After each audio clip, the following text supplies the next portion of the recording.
ఓం ఓం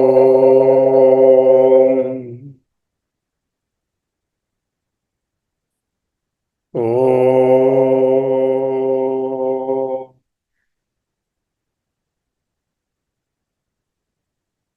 స్థిర సుఖమాసం.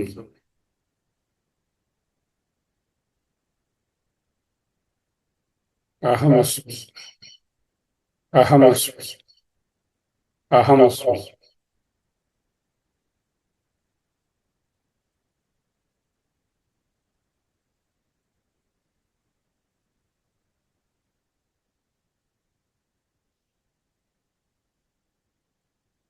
మణిపూర చక్రం.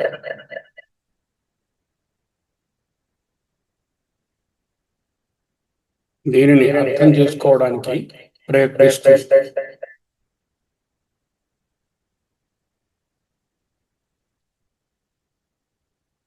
ఇందులో భాగంగా మొదటి భాగం నిన్న చూసి ఉన్నాము. ఈరోజు రెండవ భాగం. మీరు ఖచ్చితంగా మీతో ఉండడానికి భయపడుతున్నారు, లోపలకు చూచుకోవడానికి భయపడుతున్నారు, అందుకే మీరు బయటకు చూస్తున్నారు. మీరు రెగ్యులర్గా ధ్యానం చేసే వ్యక్తిగా మారినప్పుడు మిమ్మల్ని సంతోషపెట్టుకోవడానికి మీరు సంబంధాలపై ఆధారపడవలసిన అవసరం ఉండదని, లేదని నెమ్మదిగా అర్థం చేసుకుంటారు. మీకు మీరే సరిపోతారు.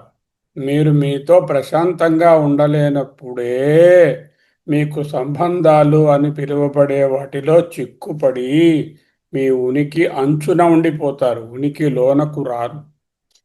మొదట మీతో సంబంధాన్ని కలిగి ఉండాలి మీరు ఫస్ట్, ఆ తరువాత ఇతరులతో. ఇది బలంగా మరియు స్థిరంగా ఉన్నప్పుడు ఇతరులతో సంబంధం కేవలం యాదృచ్ఛికంగా మారుతుంది. ప్రస్తుతం అంచున ఉండినటువంటి ఉనికి కేంద్రంగా కనిపిస్తుంది. ఎవరు మీకు కేంద్రము? మీరే మీకు కేంద్రము. ఈ పరిస్థితిని తలకిందులు చేయాలి. ఉనికి అంచులో నిలబడి బయటకు చూడడం కాకుండా ఉనికి కేంద్రంలో ఉంటూ లోనకు చూడడం నేర్చుకోవాలి. మీరు లోపల శాంతిని నెలకొల్పుకోవాలి. మనస్సును వెనకకు వెళ్ళడానికి ధైర్యం కలిగి ఉండాలి.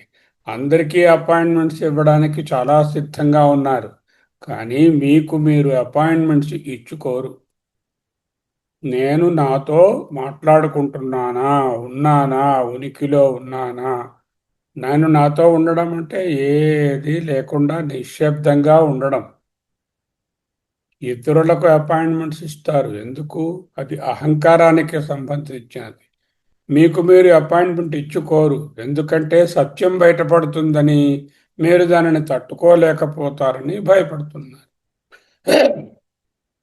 మీరు అన్ని తప్పుడు ప్రదేశాలలో ఆనందాన్ని వెతకడానికి, అది మీకు అందడం లేదని ఫిర్యాదు చేయడానికి సౌకర్యంగా అలవాటు పడి ఉన్నారు. నిజంగా ఆనందాన్ని కనుగొనాలంటే దానిని మీరే అని తెలుసుకుంటారు, కానీ దీనికి ధైర్యం కావాలి. నిజానికి మనమందరం ఆనందం అనే ఒక విషయం కోసం వెతుకుతున్నాము. దేనితో వెతుకుతున్నాము? ఆనంద స్వరూపంగానే వెతుకుతున్నాము. ఆనంద స్వరూపముగా వెతుకుతుంటే ఆనందం దొరుకుతుందా?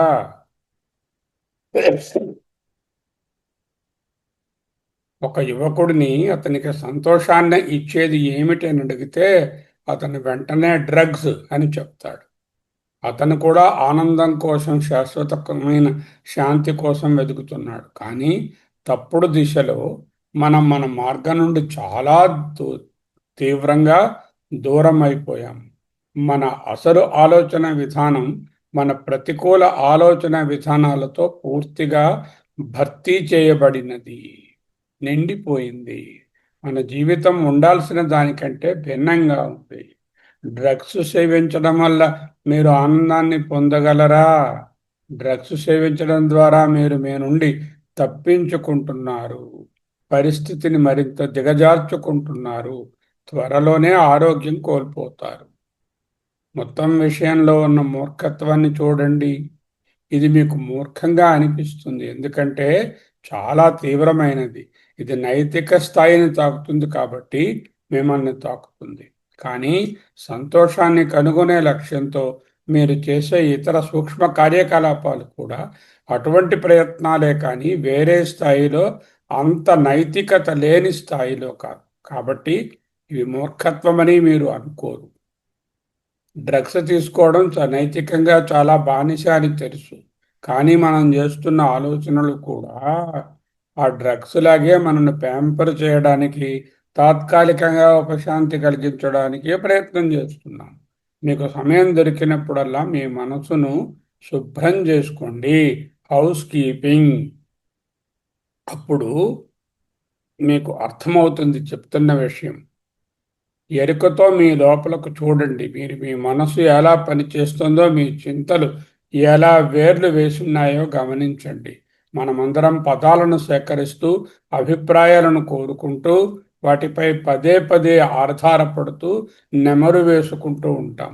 ఈ విధంగా చింత వేర్లను ఊనుకొని ఉన్నది, తనను తాను బలపరుచుకున్నది. మీ కుమారుడు కేవలం ఒకరోజు ఆలస్యంగా ఇంటికి వచ్చినప్పుడు అతను బహుశా ఏదో చెడు స్నేహంలో ఉన్నాడని, అందుకే ఆలస్యమైనదని కల్పనలు చేసుకుంటారు. మీ లోపల ఒక రికార్డింగ్గా మారిపోతుంది. తదుపరిసారి అతను క్లాసులకు హాజరై ఆలస్యంగా వచ్చిన మీలోని ఒక రికార్డింగ్ ఉపతలంకు వచ్చి ఆయనతో గొడవ పడతారు. ఇది మీ కుమారుడు నిరాశకు గురవడమే కాకుండా మిమ్మల్ని ఎదిరించడానికి నిజంగా దారి తప్పే మార్గాలను అనుసరించేలా అతన్ని బలవంతం చేస్తుంది. ప్రతి ఒక్కరూ పరిణామం చెందుతున్నారని, మారుతున్నారని మీరు అర్థం చేసుకోవాలి. అప్పుడు మీరు మీ స్వంత ఊహా చిత్రంలో ఉంటే అది సహాయపడదు. ఊహా జీవితం సులభం, కానీ నేను చెప్తున్నాను, మీరు నమ్మే దానిలో 98% తప్పు. మీకు మరియు అవతల వ్యక్తికి మధ్య ఒక పెద్ద తెర ఉందని మీరు గ్రహిస్తారు. మీరు పచ్చరంగు అద్దాలను ధరిస్తే ప్రపంచమంతా పచ్చగా కనిపిస్తుంది. మహమ్మద్ నబీ ఇలా అంటారు, మీరు ప్రపంచాన్ని ఏదిగా చూస్తారో ఆ ఏది అనేది మీరే. మీరు ఎవరి గురించైనా నాతో మాట్లాడినప్పుడు లేదా ఫిర్యాదు చేస్తున్నప్పుడు మీరు చింతిస్తున్నారని, అందుకే ఈ విషయాలు చెప్తున్నారని మీరు వాదించవచ్చు. కానీ నిజానికి మీరు స్పష్టంగా మీ సొంత మనసును చూపెడుతున్నారు. ఎందుకంటే మీరు విషయాలను మీరు చూడాలనుకుట్లుగానే చూస్తారు తప్ప అవి ఎలా ఉన్నాయో అలా చూడరు, యథాతథంగా చూడరు. మీరు చూడాలనుకున్నది మాత్రమే చూసినప్పుడు మీరు చాలా కోల్పోతారు. నిజంగా జరిగిన ఒక విషయం మీకు చెప్తాను, చూడండి.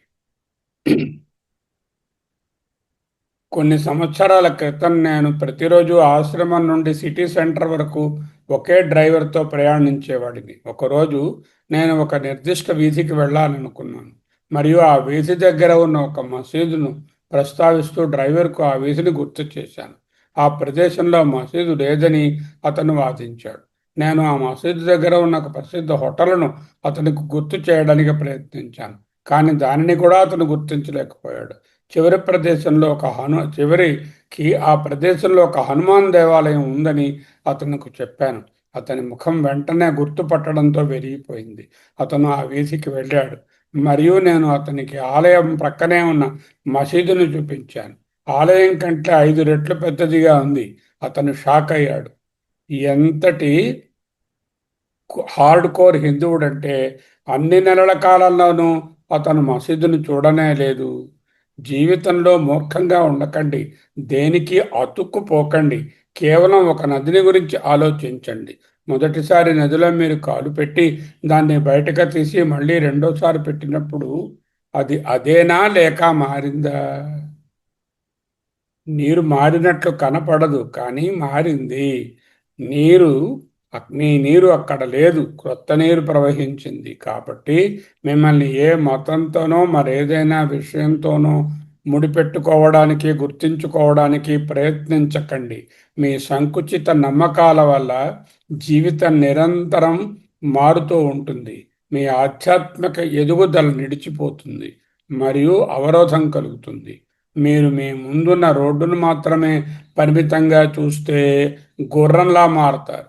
జీవితంలో విశాలమైన దృక్పథం చాలా అవసరం. మన పూర్వీకులు మనకు చాలా ఆహారాన్ని ఇచ్చారు, కానీ దాన్ని రుచి చూడడానికి మనకు నాలుకని ఇవ్వలేదు. ఈ ప్రపంచాన్ని ఆనందంతో అనుభవించడం మన చేతుల్లోనే ఉంది.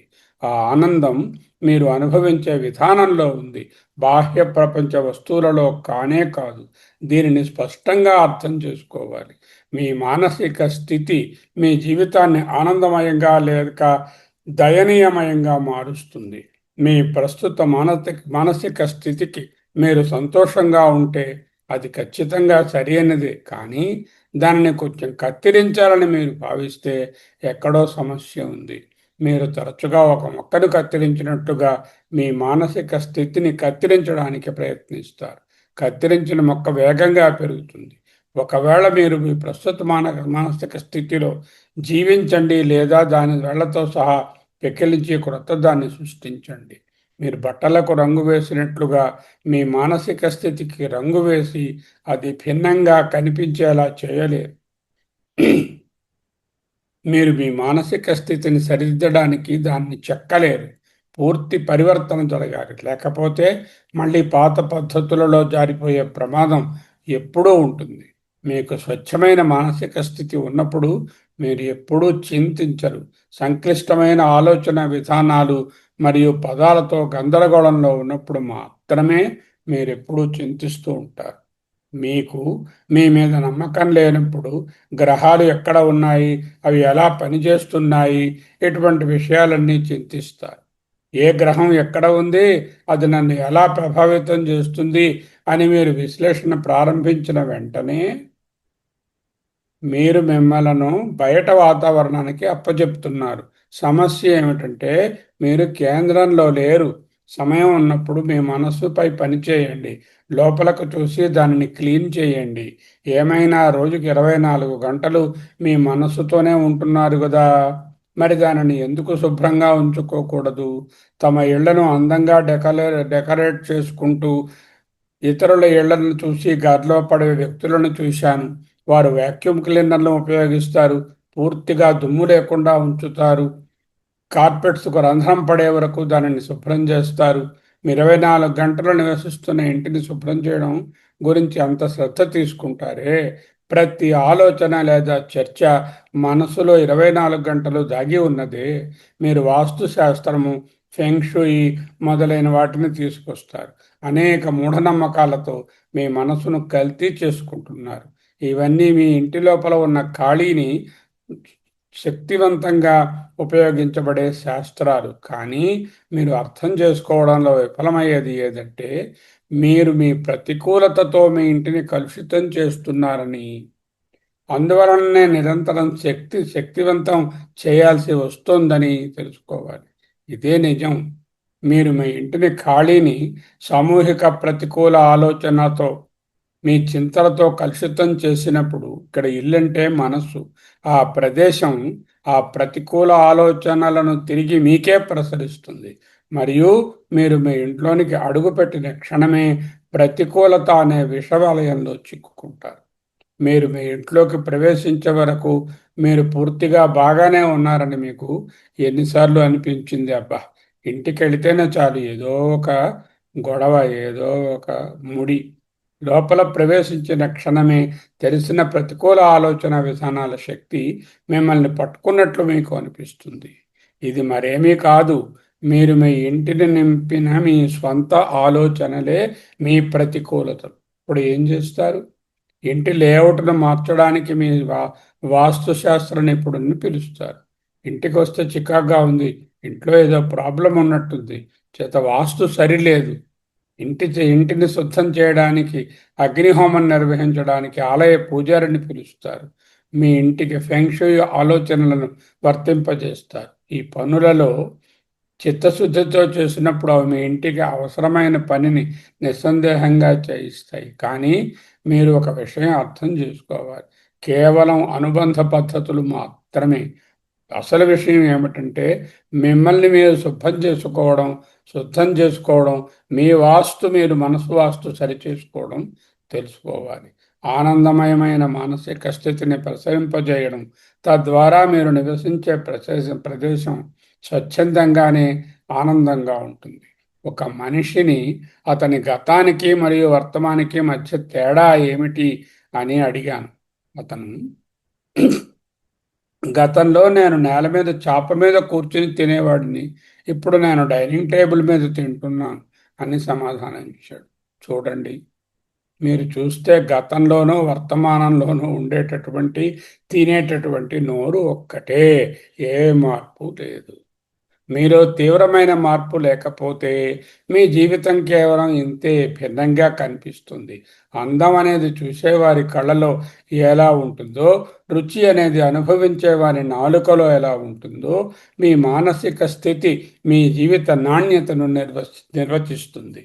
చాలా తరచుగా మనం మారాలని మనకు తెలుసు, కానీ ఏర్పాటు ఏమిటి? సౌకర్యాలలో పడి మళ్ళీ అదే చక్రంలో చిక్కుకుంటూ పరిస్థితులను, ఎదుటి వాళ్ళను మార్చాలని ప్రయత్నం చేస్తాం. మనలోని ఒకవైపు మనం మారాలని చెప్తూ ఉంటుంది, మరియు మరొక వైపు అపస్మారకంగా మళ్ళీ తెలిసిన అలవాట్లలోకే జారిపోతుంది.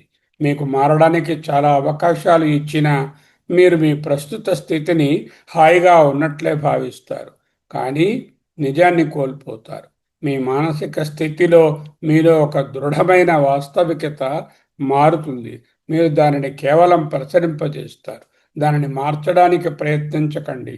మీరు అటువంటి దృఢమైన మానసిక స్థితిలో జీవిస్తే అందులో ఇంకో ప్రమాదం ఉంది. మీ పిల్లలు దాని నుండే గ్రహించే అవకాశం ఉంది. నాకు ఒక జోక్ గుర్తొస్తుంది. భర్త మరియు భార్య ఇద్దరూ వృత్తిరీత్యా జేబు దొంగలు. తమకు బిడ్డ పుడితే అది చాలా అదృష్టమని వాళ్ళు తరచుగా చర్చించుకుంటూ ఉండేవారు. త్వరలోనే వారికి ఒక బాబు పుట్టాడు. అయితే ఆ నవజాత శిశువు తన కుడి చేతిని చాలా గట్టిగా మూసి ఉంచాడు. వారు దానిని ఏమాత్రమూ తెరవలేకపోయారు. అక్కడున్న డాక్టర్ను అన్ని రకాల ప్రయత్నాలు చేసి చివరకు తనకు బంగారు గొలుసు తీసి బాబు కళ్ళ ముందు ఊపాడు. బాబు నెమ్మదిగా తన చేతిని తెరిచాడు. ఆ, దాని లోపల మంత్రసాని యొక్క బంగారు ఉంగరం ఉన్నది. ఇది కేవలం ఒక జోకు, కానీ తల్లిదండ్రులుగా మీరు మీ మానసిక స్థితిని మీ పిల్లలకు అందించే అవకాశం ప్రతిదీ ఉందని అర్థం చేసుకోండి. I always tell my patients, genetics anyway the children will get. The money and all possessions they will get, even if you don't want, they will take it. But the environment you create is one thing unknowingly copied by the children and grandchildren. Create the best environment in you first. Thereby everything will be all right and people will be charged with your wonderful mental makeup. కాబట్టి ప్రతి క్షణం ఎరుకుతో ఉండండి. మీ చైతన్యం మరియు ఎరుకుపై పనిచేయండి. మీ లోపల ఉన్న అంతర్గత మాటలను, నిర్మాణాన్ని శుభ్రం చేయడంపై పనిచేయండి. ఒక స్పూనును ఉపయోగించాలంటే 3 మార్లు కడుగుతామే. ఇటువంటి మనసును రోజు ప్రతిదానికి వాడేదానిని శుద్ధం చేసుకో అక్కర్లేదా? మనం ఎప్పుడూ పిల్లలను నియంత్రించడానికి, వారిని కీలుబొమ్మలుగా మార్చడానికి ప్రయత్నిస్తాం. పిల్లలు ఒక వన్యశక్తి, వైల్డ్ ఎనర్జీ. మనం ఆ శక్తిని ఒక పెట్టెలో భద్రపరచడానికి ప్రయత్నిస్తాం. తద్వారా వారిని నిర్వహించడం మనకు సౌకర్యంగా ఉంటుంది. 2 కుక్కలు రోడ్డు మీద నడుస్తున్నాయి. మొదటిది రెండో దానితో, నా పేరు షాండీ అంది. నీ పేరు ఏమిటి అని అడిగింది. రెండోది కాసేపు ఆగి, నా పేరు వద్దు వద్దు రోజర్ అని నేను అనుకుంటున్నాను అంది. ఈ కుక్కలాగే పిల్లులు కూడా మన మాటల నుండి, మన శరీర భాష నుండి గ్రహించడం నేర్చుకుంటున్నాయి. పిల్లలు చాలా వయసులో ఎందుకు ఆ రెండవ కుక్క వద్దు వద్దు రోజర్ అంది? ఆ కుక్కను ఎప్పుడూ కూడా వాళ్ళని నియంత్రిస్తూ వద్దు వద్దు రోజర్ అంటూ ఉంటారు. అందువలన దాని పేరు వద్దు వద్దు రోజర్ అనేది అనుకుంటూ ఉండేది. ఓకే, విషయానికి సంబంధించి పిల్లలు చాలా చిన్న వయసులో ఉన్నప్పుడు మరియు వారిని దేని గురించైనా ఆలోచిస్తున్నప్పుడు వెంటనే నిర్దిష్ట విషయానికి సంబంధించిన మన గత చర్యలను లేదా మాటలను గుర్తు చేసుకుంటారు. దాని ఆధారంగా వారు తమ తమ ముగింపులను ఏర్పాటు చేసుకుంటారు. కాబట్టి పిల్లలతో ఉన్నప్పుడు మరింత ఎరుకతో ఉండండి. వారిని ఎప్పుడూ నియంత్రించడానికి ప్రయత్నించకుండా వారి తెలివితేటలను సజీవంగా ఉంచడానికి ప్రయత్నించండి. తల్లులు నిరంతరం దీనిని చేయడానికి ప్రయత్నిస్తారు. వర్షం పడితే జలుబు చేస్తుంది అంటూ వెంటనే లోపలకు రమ్మంటారు. సంఘటన కొన్నిసార్లు పునరావృతం అయితే వర్షం చూడగానే పిల్లవానికి జలుబు వచ్చేస్తుంది, వర్షంలో తడవక్కర్లేకుండానే. తదుపరిసారి జల్లు పడినా బాబు ముక్కు తిప్పడం మొదలు పెడతాడు. నిజానికి నేను మీకు చెప్తున్నాను, మనిషి శరీరం అనేది అత్యంత తెలివైన, స్వయంగా సరిదిద్దుకునే ఆటో ఇమ్యూన్ వ్యవస్థ. కానీ ఏదో విధంగా మన శరీరం యొక్క సహజ తెలివితేటల కంటే మన సొంత తెలివితేటలు, మనసు ఎక్కువని నమ్ముతాం. అక్కడ సమస్య మరియు చింతలన్నీ మొదలవుతాయి. ఒక చిన్న కథ.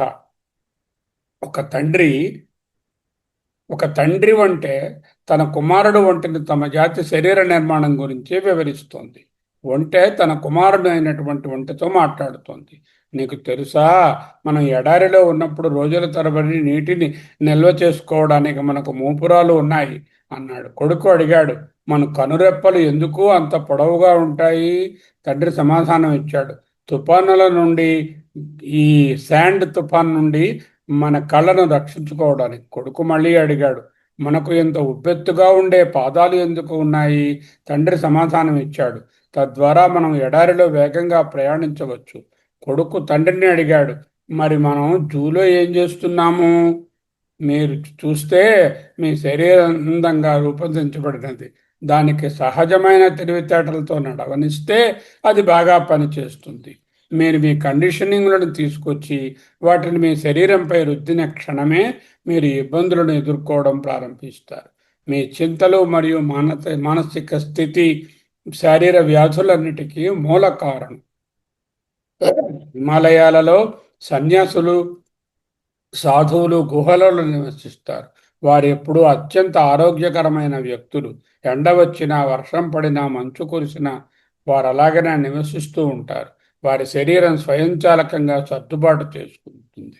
మనం ప్రకృతిని మరియు దానికి సంబంధించిన రోగనిరోధక వ్యవస్థను నమ్మాలి. మనం అర్థం చేసుకోండి, మాస్టర్ అంటే మీకు క్రొత్త మానసిక స్థితిని, ఒక పునర్జన్మను ఇవ్వగలిగే వ్యక్తి. ఇది మాస్టర్ సమక్షంలో ఉండడం ద్వారా పొందగలిగేటటువంటి విషయం.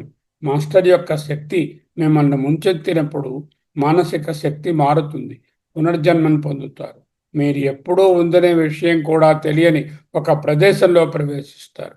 మీరు ఈ విధంగా పునర్జన్మ పొందినప్పుడు మీ అన్ని చింతలు, అనారోగ్యాలు, భావోద్వేగాలు పట్టు నుండి విడిపోతాయి.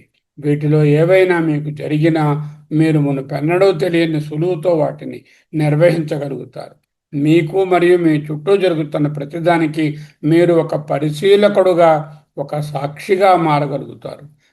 ధ్యాన కార్యక్రమం జరిగిన చోట మాకు ఒకరోజు హోటల్ ఉండేది. ఆ రోజులో టెలివిజన్ చూస్తున్నాను. ఒక భారతీయ ఛానల్లో ఒక పాత సినిమా పాట వస్తుంది, మరొక భారతీయ ఛానల్లో ఒక కొత్త సినిమా పాట వస్తుంది. మనిషి చైతన్యంలో ఎటువంటి ఎదుగుదల లేదని ఈ రెండు ఛానల్స్ చూపిస్తున్నాయని నా సెక్రటరీతో చెప్తున్నాను. అతను నా పరిశీలనకు షాక్ అయ్యాడు, నాతో ఏకీభవించాడు. ఒక మూసి ఉన్న గదిలో 5 వ్యక్తులు బంతిని తన్నుతున్నట్లుగానే అనే పద్ధతులు పదే పదే పునరావృతమవుతాయి. కనీసం పాశ్చాత్య దేశాలలో వారు తీవ్రస్థాయికి వెళ్ళి విషయాలను అన్వేషించి తిరిగి వస్తారు. సామాజిక తెలివితేటలున్నాయి. పెరుగుతున్న చైతన్యం లేకపోయినా తెలిసిన పద్ధతులను తెలివితేటలు పూర్తిగా చంపేస్తాయి. నేను ప్రజలకు ఈ విషయం చెప్పినప్పుడు నాతో, స్వామీజీ మీరు చెప్పేది నాకు అర్థమవుతోంది, కానీ నేను దానిని అధిగమించలేకపోతున్నాను. నా మాటలు మీలోకి చొచ్చుకుని పోయి మీలో ఒక ఖాళీని సృష్టించనివ్వండి. ఇక్కడే ధ్యానం సహాయపడుతుంది. ధ్యాన శిబిరాలలో నేను చేసేది ఏమిటంటే బాహ్యంగా అవగాహనను ఇస్తాను మరియు ధ్యానం ద్వారా అది మీలోకి చొచ్చుకొని పోయేలా చేస్తాను. కానీ ప్రజలు నాతో, మాకు మా పనులున్నాయి, బిల్లులు కట్టాలి, గడువులను అందుకోవాలి, డెడ్ లైన్స్, మేము ధ్యానం ఎలా చేయగలము అని అడుగుతారు. అప్పుడు నేను వారికి సరళమైన ధ్యాన పద్ధతితో సమాధానం ఇస్తాను. మీ బిల్లులు చెల్లించడానికి లేక మీ గడువులను చేరుకోవడానికి సమయం ఉన్నా లేకపోయినా శ్వాస తీసుకోవడానికి ఖచ్చితంగా మీకు సమయం ఉన్నది కదా, లేకపోతే మీరు సజీవంగా ఉండరు. ఇప్పుడు మీరు కేవలం మీ శ్వాసను ఎరుకకు జోడించండి, అంతే. మీ శ్వాసను గమనించండి. మీరు చేయగలిగే అత్యంత సరళమైన శక్తివంతమైన ధ్యానం ఇదే. మీకు ఈ పద్ధతి గుర్తొచ్చిన ప్రతిసారి దానిని ప్రాక్టీస్ చేయండి. త్వరలోనే శ్వాసను గమనించడం అనేది ఒక అలవాటుగా మారిపోతుంది. మీరు ఈ శ్వాసలో ఎరుకను నింపినప్పుడు వర్తమాన క్షణంలో ఉంటారు. వర్తమానంలో జీవించడం మిమ్మల్ని ఆనందం వైపు తీసుకెళ్తుంది. ఇప్పుడు ఇప్పుడు యొక్క శక్తి ఆనందానికి నేరుగా వెళ్ళే మార్గం. ఇప్పుడు రైట్ నౌ అనేటటువంటిది ఆనందానికి మార్గం. ప్రతి శ్వాస తీసుకోవడం వదలడం మీరు జ్ఞాపకం నుంచి చేయరు కదా. కాబట్టి ఆనందాన్ని పొందడానికి మీకు ఎటువంటి ప్రత్యేక సమయం అక్కరలేదు.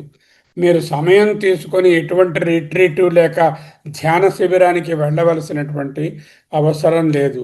రోజువారీ కార్యక్రమాలను కొనసాగించుకుంటూనే మీరు ధ్యానంలో ఉండవచ్చు.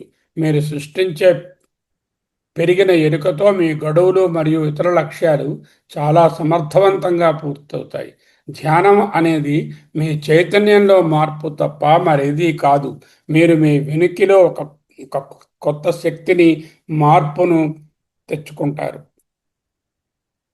ఒక మూలన కాళ్ళు ముడుచుకుని వెన్ను నిటారుగా కూర్చుని మనస్సును నియంత్రించడానికి ప్రయత్నించడం కాదు. మీరు ఇవన్నీ చేయడానికి ప్రయత్నిస్తే కేవలం మెడనొప్పి మాత్రమే వస్తుంది. ధ్యానం చేయలేకపోతున్నారనే చింత కలుగుతుంది. చేయాల్సినదల్లా వర్తమానంలో ఇప్పుడు ఇక్కడే జీవించడానికి ప్రయత్నించడం. మీరు వర్తమానంలో ఉన్నప్పుడు మీరు దేనికి భయపడరు. ఉనికిని అనుభవిస్తారు, ఆస్వాదిస్తారు. ఉనికితో శృతి కలిపి కదులుతారు. వర్తమానంలో ఉన్నప్పుడు ఉనికియే మీకు బోధిస్తుంది. ఉనికియే గొప్ప మాస్టర్. జీవితమే ఒక గొప్ప ఉపాధ్యాయుడు. లేకపోతే మీరు జన్మల తరబడి నేర్చుకుంటారు. ఇప్పుడు గతంలో పశ్చాత్తాపంతో, భవిష్యత్తుతో ఆందోళనలో పరిగెడుతున్నారు. ఈ పద్ధతి వల్ల మీరు వర్తమానాన్ని నాశనం చేసుకున్నారు. మీకు ఏమి జరుగుతోందంటే ఎప్పుడు సరిగ్గా ఏది పని చేయదు. కేవలం గత జ్ఞాపకాలు లేక భవిష్యత్తు ఆందోళనల ఆధారంగా స్పందిస్తారు. కేవలం స్పందించినప్పుడు పూర్తి సామర్థ్యాన్ని ఉపయోగించలేరు. మీ శక్తిలో 80% గతంలో లేదా భవిష్యత్తులో చిక్కుకుపోయింది. వర్తమానంలో 20% మాత్రమే అందుబాటులో ఉంది. ఎరుక యొక్క శక్తి అటువంటిది. ఆలోచన విధానాన్ని సానుకూల శక్తిగా మారుస్తుంది. ఏదో విధంగా మనము నొప్పిని అనుభవించినప్పుడు మాత్రమే మన కోరికలు నెరవేరారని భావిస్తాం. మనకు నొప్పి కలిగే వరకు మనం పరిగెడతాం. కంచెను తగిలే వరకు పరిగెడతాం. కంచె అనే భావన ఎంత అలవాటు పోయిందంటే అక్కడ ఎటువంటి కంచె సరిహద్దులు లేవని చెప్పినా నమ్మడానికి సిద్ధపడం. వర్షం కురవడానికి మనం అర్హులం కావాలి అంటే ఆందోళన మరియు చింతల ద్వారా వెళ్ళాలని మనం ఎప్పుడూ భావిస్తాం. మనం చింత మరియు నొప్పి కోసం నిరంతరంగా సిద్ధంగా ఉంటాం. ఆపై కొందరు వ్యక్తులు తమ కోసం తాము చింతలను సృష్టించుకుంటారు. ఆ చింతలను మర్చిపోవడానికి త్రాగుతారు. నేడు ఇది సాధారణమైన విషయం అయిపోయింది. భర్తకు కోపం వచ్చిందని భార్యకు కోపం వచ్చిందని భర్త ఒకరినొకరు తిట్టుకుంటూ ఉంటారు. కాఫీ ఇవ్వలేకపోయినందుకు ఆమెపై కోపపడతాడు. భార్య ఏడవడం మొదలు పెడుతుంది. ఎటువంటి ప్రిపరేషను లేకుండా నేను గంటల తరబడి ఎలా మాట్లాడగలుగుతున్నాను అని ప్రజలు నన్ను అడుగుతారు. మీరు చూస్తే నేను నిజాన్ని ఉన్నది ఉన్నట్లుగా సహజంగా మాట్లాడతాను. దీనికి ప్రిపరేషన్ అక్కరలేదు. ఈ సత్యాన్ని బయట పెట్టడానికి నేను భయపడను. నేను నా మాటలను ఎప్పుడూ ఉనికి నుంచి మాట్లాడతాను. నా వరకు ఆలోచించడం అంటే మాట్లాడడం.